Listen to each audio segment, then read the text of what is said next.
Yo, what's happening, everybody? How you doing? We about to have some fun tonight. Tonight we're going to talk about how to build your legacy, protect your family, all those good things that I know you want to do.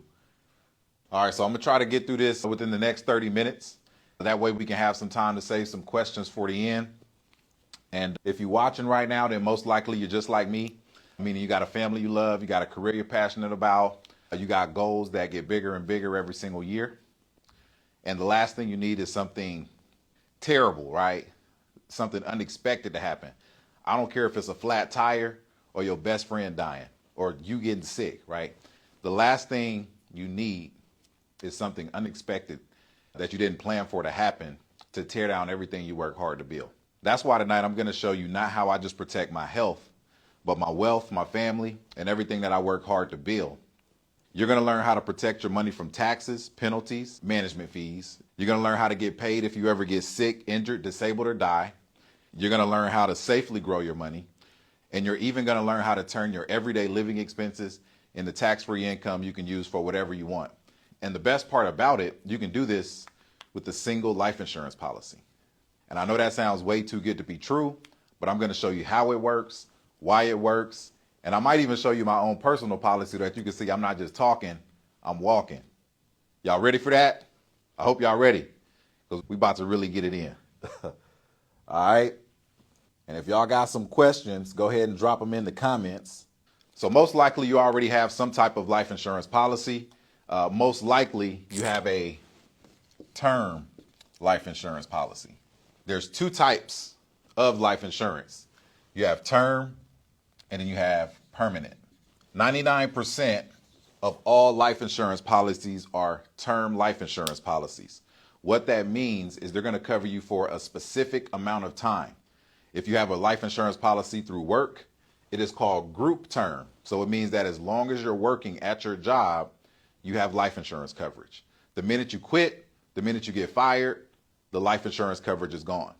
Now, if you have some life insurance outside of work that you're paying for, like out of your own pocket, whether you bundling that with your car insurance or your home insurance through State Farm or Geico or whoever you got your life insurance through, it's most likely term, and it's good for 10 years, 20 years, or 30 years. After your term policy is over, and I'm talking after that time period that you signed up for is over, your term life insurance policies cancel. It goes away, as well as all the premium dollars that you put into this policy for the last 30 years that you have it. So at that point in time, you actually have to qualify for another life insurance policy. I want you to think about life insurance like real estate. Term insurance is like renting your primary residence, whereas permanent insurance, this is like owning your primary residence. So just like how for most people, buying a home, owning a home is a goal, right? Because it creates wealth, generational wealth. You want to look at your life insurance policy the same way. You do not want to rent your life insurance policy for the next 30 years of your lifetime. As soon as you're in a financial position to buy, own a permanent life insurance policy, do your best to do so. And that's simply because within term, 99% of all term insurance policies or life insurance policies are term. 98% will never pay out. So if you have a term life insurance policy, it's a great thing that you have it. That's very responsible. I'm super glad that you got it. Your family is super glad that you got it. But there is a 98% chance that you will outlive your term. I like those odds. So if you did get approved for a term policy, it's a good chance you're going to live a long time. All right. But the worst thing is after your term policy is over, you're 30 years older and your health could not be as good as it used to be, which basically means in English, you may not be able to purchase a life insurance policy at that point. And even if you can purchase it at that point, it may be too expensive for you to purchase it. All right. So term, renting insurance, permanent, owning insurance. So think permanent. I want you to think cash value. What does cash value mean? Money. Think equity. What does equity mean? Money. Who all wants some money? Everybody say money. Everybody say money. All right. So to put it simply, what I'm going to show you guys how to do is I'm going to show you how to use a permanent cash value life insurance policy to grow your wealth, help you save for retirement without paying any taxes, penalties, management fees. And I'm also going to show you how to take a life insurance policy and turn your expenses. I'm talking about your mortgage, your car payment, your vacation money, all of that money that you normally would spend anyway. I'm going to show you how to convert that into a tax-free asset that you can use while you're alive. All right. So in order to do that, we're going to break it down extremely simple. And let's just start. And I don't know if we can we see all the way over here? Let me see. Can we see over here? Yeah, it's kind of far. All right. So let's just start with your paycheck, because in order for this to work, you got to have some income coming in from somewhere. So you got gross pay, and then you have net pay. Okay. And before we talk about the IUL, I just want to really break down what most people are familiar with, just so that you can make an educated, well-informed decision about most likely how your retirement plan is set up. So what most people do is they take money from their gross paycheck. Gross means you haven't paid taxes on it. Then they put that money into a product called a 401k. Now, a 401k is not a retirement plan. I'm going to say that one more time. A 401k is not a retirement plan. A 401k is a tax code. See, most people don't know this, but back in 1978, there was a gentleman by the name of Ted Benna, and he basically stumbled upon this loophole in Section 401k of the tax codes. And basically because tax rates were so high back in the late 1970s for wealthy individuals like your corporate executives, he basically figured out a way to defer income tax for those executives, right? So it was originally created for like your top level executives for your big Fortune 500 companies, all right? And then as time went on, your big companies started to shift away from the pension plans, which were guaranteed income plans, or basically a lifetime stream of income guaranteed, to 401k. And that's because they didn't have to pay for or no longer be responsible for their employees' retirement plans. They basically put the burden on us, the employee. So your 401k is not a retirement plan. It is simply a tax code that allows you to defer tax, and it also allows your employer to get a tax break or a tax benefit. Okay? Now, as your money goes into this 401k, it's actually bundled with the stock market. So when I'm talking stock market, I'm talking mutual funds, I'm talking ETFs, stocks, bonds. Basically, your money is invested into the stock market. And what happens in the stock market? What happens with your money? It goes up and down like a teeter-totter. Y'all remember that? Y'all ever been on a seesaw or a teeter-totter, up and down? Right? Your money goes up and down like a teeter-totter. Up like a, y'all know that song? Maybe not. All right. Now, there's nothing wrong with that, because in order to have some reward, you do have to take some risk, and most likely you'll end out ahead. The problem is 30 years from now, when you're like 50, 60 years old, we have to think about the taxes at that point in time. So there's two rules that go with a 401k that a lot of people are not aware of.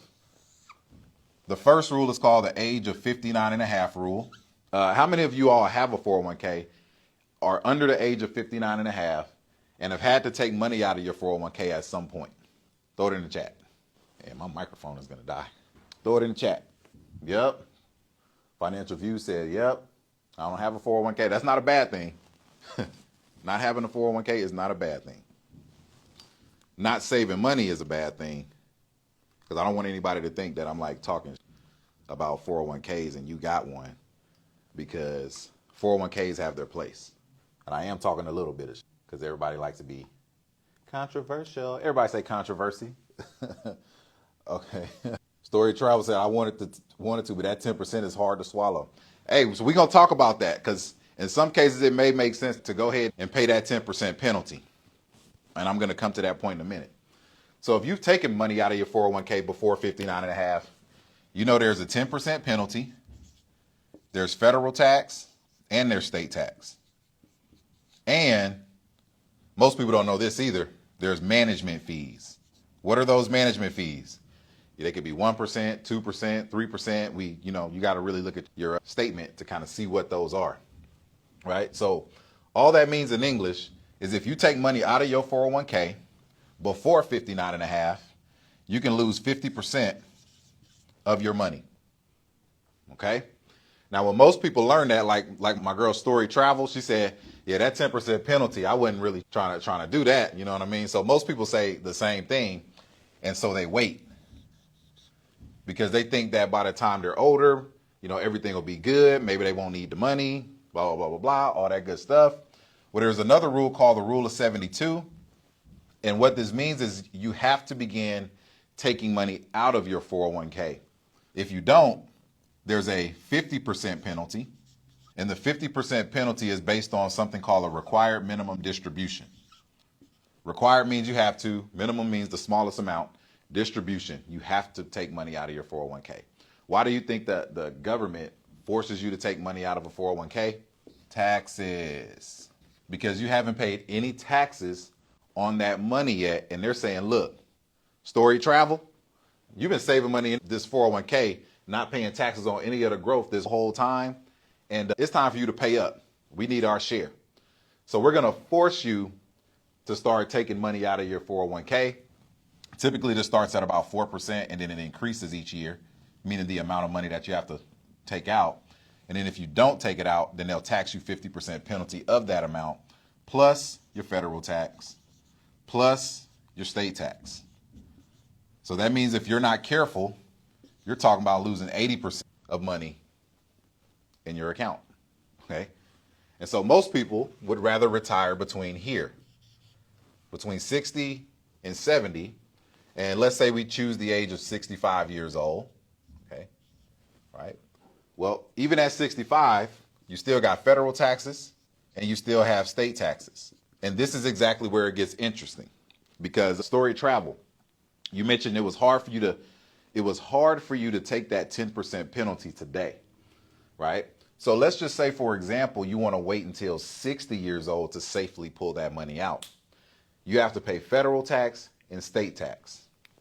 We know that the federal tax right now is about 20% on average for most people. And if you live in a state like California, you're talking 10% taxes. All right. Now, if we fast forward 20 years in the future, 30 years in the future, 40 years in the future, for some of us, what do we think the tax rate is going to be? Do you think the tax rate will be lower than 20% or higher than 20%? If you say lower, give me a thumbs down. If you say higher, give me a thumbs up in the chat. Higher, higher. Do you think they could be 10% higher? Do you think they could be 20% higher? Somebody give me a number. Do you think the taxes will be more than 10% higher 30 years into the future? And again, this is not financial advice. This is just a little bit of common sense that we are exercising here. Okay? All right. So let's just say that the tax rate goes up from 10 or from 20% to 30%, being conservative, right? Well, either way you go, you're still paying taxes and you're still going to lose a percentage. So I say all that to say this. Don't let the 10% penalty discourage you fully from taking money out of your 401k. And again, this is not advice because everybody's situation is completely depending on the amount of money. If it's $10,000, $20,000, 10% on that, that's $2,000. But if you're talking 100,000, 200,000 and 10% on, that's a completely different conversation, if that makes sense, right? So those are just things to consider. And so for 90% of all people who work, this is their retirement plan. A 401k that's filled with a bunch of future taxes, management fees, and restrictions. So what I want to do is show you how to get away from that, how to move away from having all these penalties, having all these restrictions, and having no guarantees. So all we want to do is instead of taking money from your gross paycheck, now, if you're getting a match with your 401k, then it's a pretty good idea to contribute up to the match. But anything in excess of the match may not be such a great idea. So now instead of taking money from your gross paycheck, you're going to start taking money from your net paycheck. Net means you've already paid taxes on it. After that money comes out of your net paycheck, You're going to stick it into this product. This is called your IUL. And crazy enough, this also leverages 3 other tax codes. You got tax code 7702, you got tax code 101A, and 72E. Now, an IUL is bundled with an index strategy. So not an indexed fund, but an indexed strategy. So what does index strategy mean? So like I previously mentioned, when money goes into a 401k, it's invested in stocks, bonds, mutual funds, ETFs, whatever. And those stocks and bonds go up and down like this, right? So even though the market goes up, you don't want to be caught when the market is down. So what an IUL effectively does is as the market goes up, your money will go up with the growth of the market. But when the market goes down, your money will lock in and you'll get to keep all of the gains that you made. The market goes up, your money will go up. Market goes down, your money will lock in with all of the gains that you make. So the number one thing you never lose in an index strategy is this: your money. Does that make sense? Also, because you already paid taxes on this money, as this money grows in value, you don't pay any more taxes on it. It's all tax-free. Now, I don't want you to think this sounds too good to be true, because there is a catch. The catch is most of the time, not all the time, but most of the time, you're going to be capped at an interest rate. Usually that interest rate is at about 10% interest. But on the flip side of that, if the market were to ever crash, you got your 0% guarantee. That's why you don't lose money there, okay? The historical averages for all index universal life insurance policies, regardless of the company, is about 7%.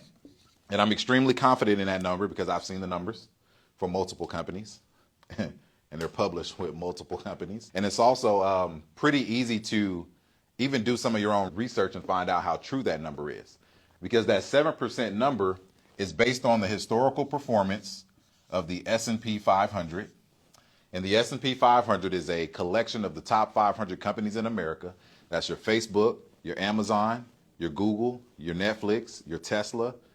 Any Warren Buffett fans? Berkshire Hathaway? Top 500 companies in America all make up this index. Over the last 100 years, the average annualized return on the S&P 500 is 11.5%, including the dividends. It's a little bit lower if you don't include the dividends. However, we're not necessarily concerned with that. We're only concerned with the rate of increase that the S&P 500 goes up from year to year. So here's how it works. You got the S&P 500 here. You got your cash value here, right? Your cash values, remember, that's in your IUL. So let's say, for example, the S&P 500 returned 8% year over year. They would credit your policy or your cash value 8% year over year. Let's say if the following month, year over year, the S&P 500 returned 10%. Then all that means is they're going to credit your cash value 10%. But let's say the following month, the S&P 500 returned 20%. Then they're going to credit your policy what? What are they going to credit our policy? If the S&P 500 returns 20%, how much are they going to credit our policy if we have a cap of 10%? Who can help me? There we go. Who is that? Yep, 10%. There you go. We get 10. But let's say if the market does negative 20%, like it did last year, what do you get? There you go. You get 0. Actually, you get something better than 0. You get to keep all of your money. It's not like you don't get nothing. You get to keep your money. Because if you're over here, you're losing 20% of that, 20% of that, and 20% of that. Okay? It's very important to understand that, let's say if you take a 10% loss on your money, you need to make an 11% return just to break even.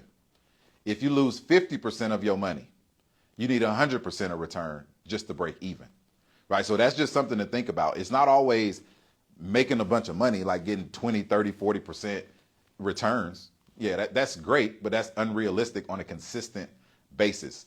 Have y'all ever been at school and read a book or seen a movie called The Tortoise and the Hare? How many people have read that book or know of that book? I love that story because, the rabbit, he was talking that stuff, playing around. But at the end of the day, even though the rabbit is a lot faster than the turtle won the race. Why? Because he was slow and steady. He never stopped. Whereas the rabbit was running here, running there, taking naps, stopping, taking his foot off the gas. He ended up losing the race. Your 401k or your traditional investments, that's like being the rabbit, the hare in that story. Whereas your IUL, slow and steady, wins the race. Okay? Because we don't necessarily need 7%. All we need is 1%. And I'm going to show you exactly what I mean when I say all we need is 1%. But to understand that, just know that in our IUL, we can expect 7%. Now, does everybody got this part? Because we're about to move on to the next section, which is where we talk about turning your expenses into tax-free income, which is my fancy way of saying how to create your own family bank. And I want to be extremely clear with what I'm going to discuss right now, because there are a lot of different insurance professionals, financial advisors out there. A lot of them doing a lot of great work. A lot of them, teach infinite banking, teach IULs, the importance of it. And I'm not taking anything away from all those people out there that's doing a lot of great work. But what I'm going to show you tonight is something that is proprietary. That's why I'm not going to show you exactly how to do it. Now, I am going to show you exactly how to do it. But it is something that is not infinite banking, if you know what infinite banking is. It's not MPI, if you know what MPI is. It's not your traditional max funded IUL, if you know what that is. This is a specific design with a specific insurance product with a specific company. You cannot just go out there and just get this. You can't. All right. Now, the main ingredients to creating your bank is your IUL. And let's just say that you got bills, because everybody got bills, right? And let's just say for this purpose, your bills are $5,000 per month. Okay. You got your bank account, and then this is you. All right, so every single month, or every 2 weeks, every month, every day, however often you get paid, your money is coming here. You're putting it into your bank account. Let's say you make $8,000 a month. So if you make $8,000 a month and your bills are $5,000, what are you doing to pay your bills? You're just taking $5,000 out of your bank account, and you're using it to pay your bills. That might leave you with $3,000 at the end of the month. The question now becomes, well, what are you doing with this $3,000? Are you just putting it in the bank, saving it as cash? Are you investing some of it? What are we doing with it? So let's just say that you're just saving it in the bank account because you're somebody like me where you might invest in some stocks, but you're not putting all your money in stocks because you want to have some cash liquid on hand just in case something happened. And if you're from where I'm from, it's always something happening, right? It ain't never perfect. So what most people will do is they'll stick this money here in an account at a bank or a credit union. They're paying pretty good rates right now. So let's just say, for example, you're making 4% a year on your $3,000 saving because you got a nice money market account. So at the end of the year, you made $120 of interest. And guess what? You got to pay tax on that. Damn. Right? So after taxes, we might be down to, like $90 of interest for the year. How in the world can we reach financial freedom and take care of our family making that type of money on our savings? You can't, right? So let's just say you could stick that money in a place where you can get better than 4%. Y'all stay with me. This is going somewhere. I got to break this down. This is very complicated. I'm trying to simplify it for you, but it's still very complicated. So let's say you can stick that $3,000 in an account and earn 10% on it. Well, 10% on 3,000, that's 300. So that's not bad. Now we're getting somewhere, because that was 3-4 times as much as we would have gotten just putting money in the bank. And this is why people traditionally invest in stocks and, things where you can get higher than that, right? And there's nothing wrong with that. I'm not saying don't do it. However, I want to direct your attention to this $5,000 over here that was spent, okay? Because this $5,000 was spent on the cost of living, this was spent on the kids, the daycare, the mortgage, the car payments, the insurance, the unexpected stuff that you wasn't planning on, right?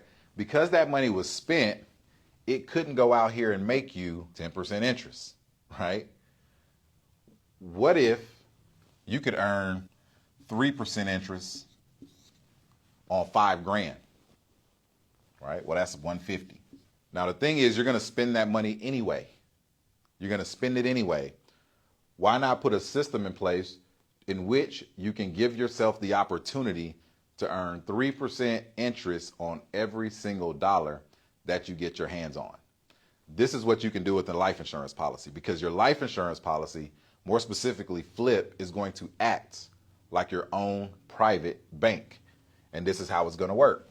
So instead of just freely spending your money, what you're going to do is you're going to take this $8,000 of income and you're going to pay it right into your insurance policy. This is called your premium. But when I say premium, your premium is not like your car insurance or your health insurance or your home insurance premium, or most life insurance premiums as well, because those are, you're just paying in case something happens. You want to view this premium like you do your mortgage payment, meaning as you're paying it, it's an investment towards your future. Because as you pay your mortgage, what happens? You create what in your home? Equity, cash value. And that home appreciates in value over time, right? So you're building wealth as you're paying your mortgage. Your life insurance policy, you can build wealth as you pay your premium. So in this example, we're going to take $8,000 of income. We're going to pay that as premium. Okay. So now we got $8,000 here. And I am oversimplifying this, okay? Because I'm not talking about your cost of insurance or your fees or anything like that. This is just to help you understand the overarching concept of everything. But let's say you put in $8,000 of your premium. Remember, it goes in our IUL and earns an average of 7% interest per year. Everybody with me so far? Now, one of the cool things about having a life insurance policy, it's like having your own personal line of credit. That's why we call it like our own personal bank, because you can treat it like your own personal line of credit. So what happens is, as this $8,000 of premium gets paid into the insurance policy, we can structure it in a way in which you can take out a loan against whatever you have in cash value. So let's just say your loan is enough to cover your expenses of $5,000, and the insurance company charges you 5% on the $5,000 loan. What do you guys notice here? And I don't know if that's too far back or not. Now y'all can see that. So let's just put it this way. If you can make 7% on your money in one pocket and borrow money from a different pocket at 5%, then even as you're borrowing the money, what's happening? You still up 2%, right? You still up 2%. You can take this money and pay your bills with it, okay? So if we just run the numbers, right?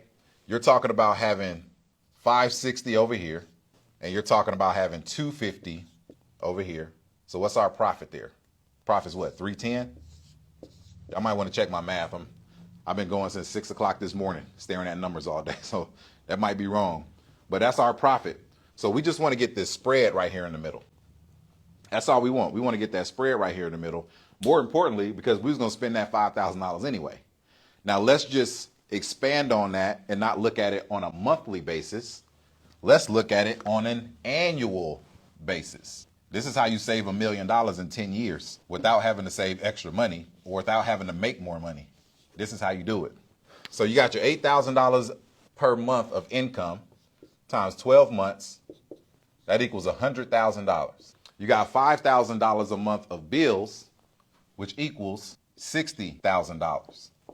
So if our averages hold true and we earn 7% here on the 100 and we pay 5% on the 60, that means at the end of 1 year, we would have $107,000 here, and we would have a loan balance of $63,000 here, okay? Loan balance of $63,000 here. And so a lot of people get focused on this loan because we have this mindset of always having to pay back a loan, and they do this to us on purpose, you know? it is what it is, right? So everything that you know about a loan, I want you to take it, put it in a box, put the lid on top, go stick it on the shelf, and just forget about it real quick. Because the type of loan that we're talking about here, I want you to write this down. This is called a secured non-recourse loan. Okay, so let's break down all these words. Secured means there's something backing your loan. Something backing your loan. It's secured. Unsecured would be there's nothing backing your loan.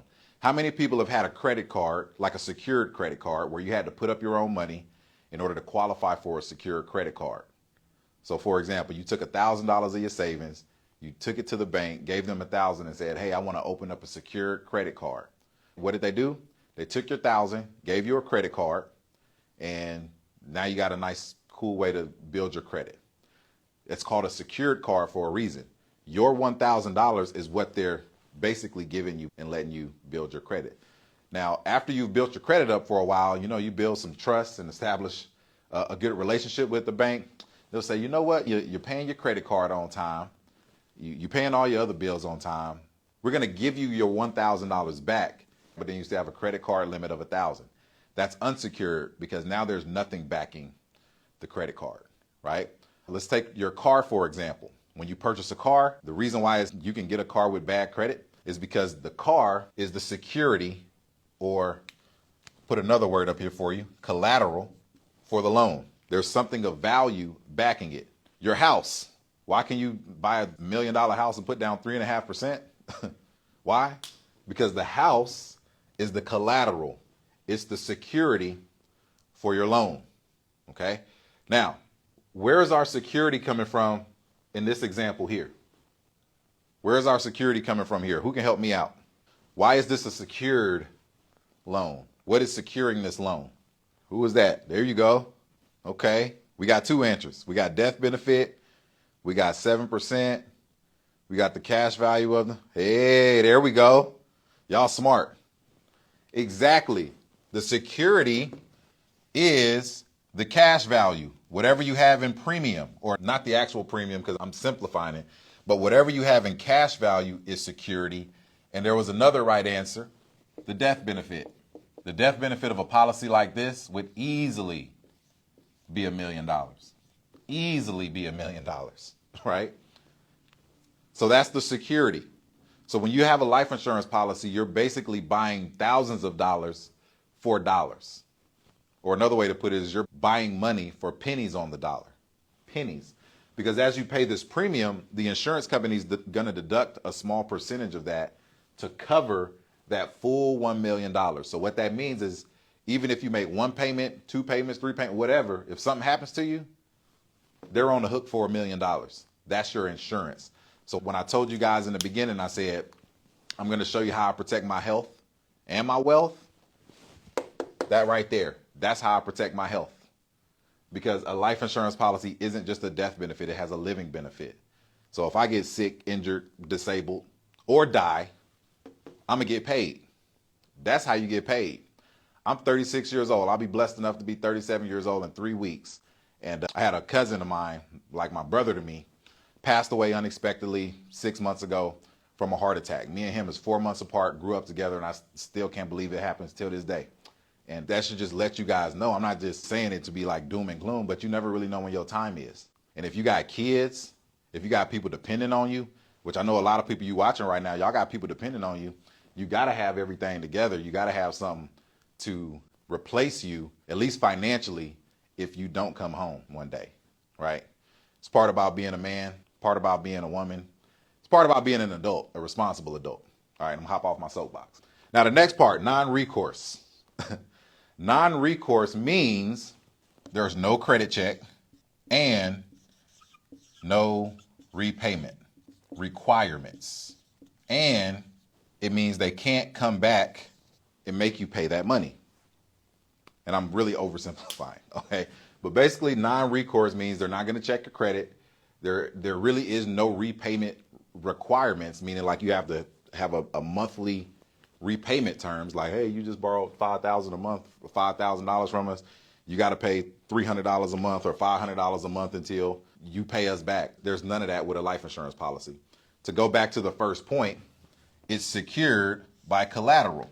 And they're not going to let you borrow more money than what you have in cash value anyway. A secured credit card. You can't spend more money than what, or you can't get more credit than what you give them. Same idea here. That's why it's non-recourse, because if you default on the loan, they keep the collateral. Does that make sense? That makes sense. Okay. So let's just say you don't want to pay back the loan, or it doesn't make sense to pay back the loan. which in this case, if you're borrowing $60,000 to pay your bills, it wouldn't make a lot of sense to repay your loans in that situation. So what the insurance company does in that scenario is they'll put a lien against your death benefit of 63,000, right? So instead of your family getting $1 million when you pass away, they're going to get $1 million minus 63,000. Does that make sense? So that's effectively how you get the money out of your life insurance policy while you're alive. And that's also how you can leave a legacy to your children when you die. Because I want you to understand something. We only looking at $100,000 done in 1 year. Let's say if you're putting in $100,000 every single year for the next 10, 20, 30 years. What size of cash value do you think you can have in your IUL?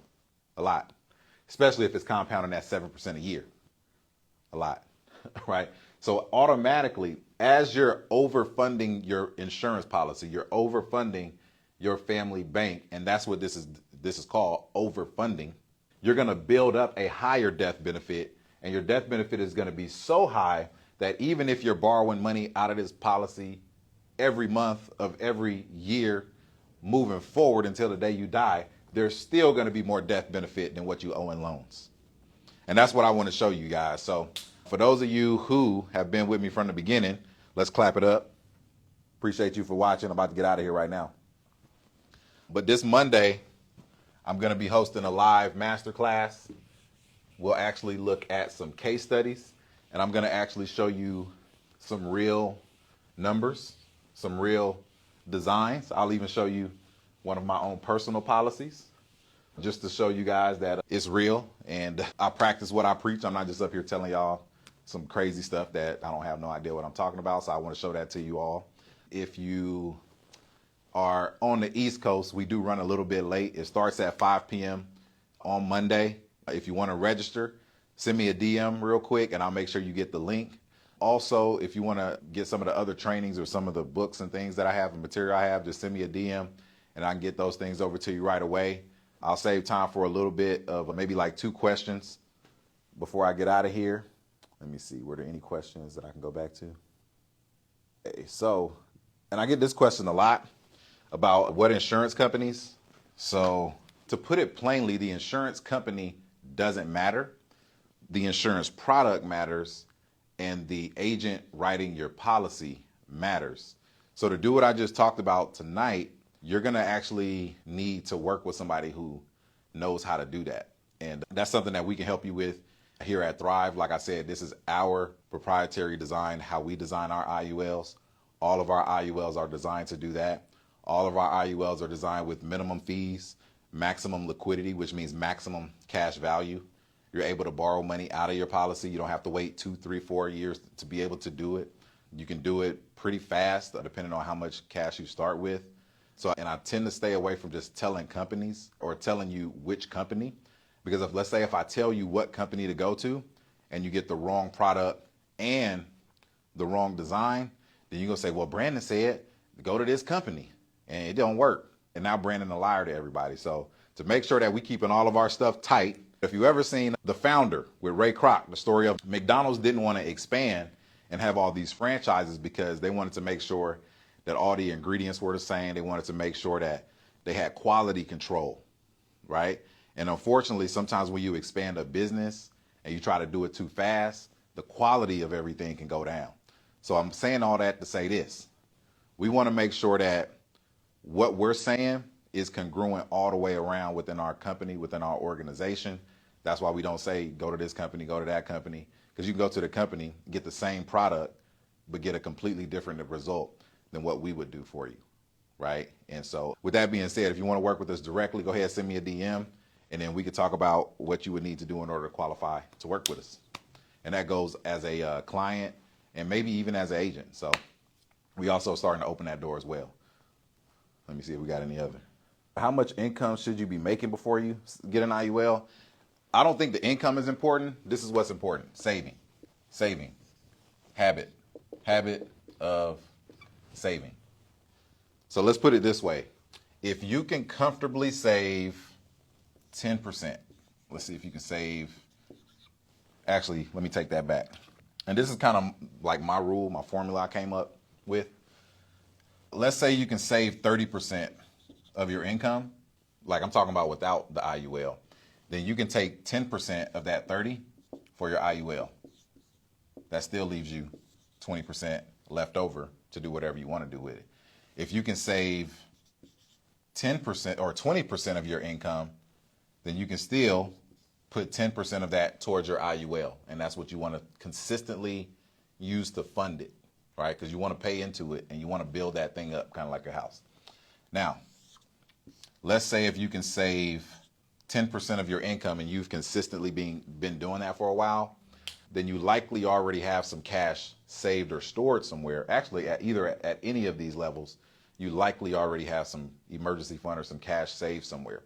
So typically what we'll do is we'll just redirect some savings and really just front load a policy to get it going like fast and quick.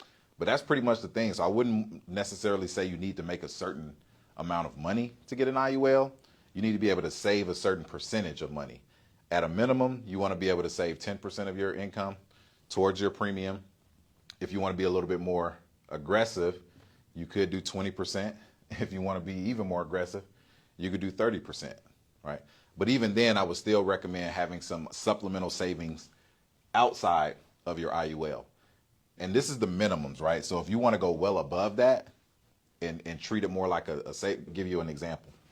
I had a gentleman just recently, he just sold a home and ended up walking away with like $250,000 cash equity, and basically didn't want to have that money just sitting in the bank, at least all of it sitting in the bank. He wanted to put that money to work for him. So what he did was he took $180,000 of savings and he front loaded his policy for the whole year. $180,000, one shot, year one. That money is still liquid for him. Liquid means he can still access it, just like he would access money from a 401k. But unlike a 401k, he has no restrictions on how much money he can take out. He has no predetermined repayment for that loan. And he has a way more favorable interest rate than he would have in a 401k. And he's got the insurance policy locked in.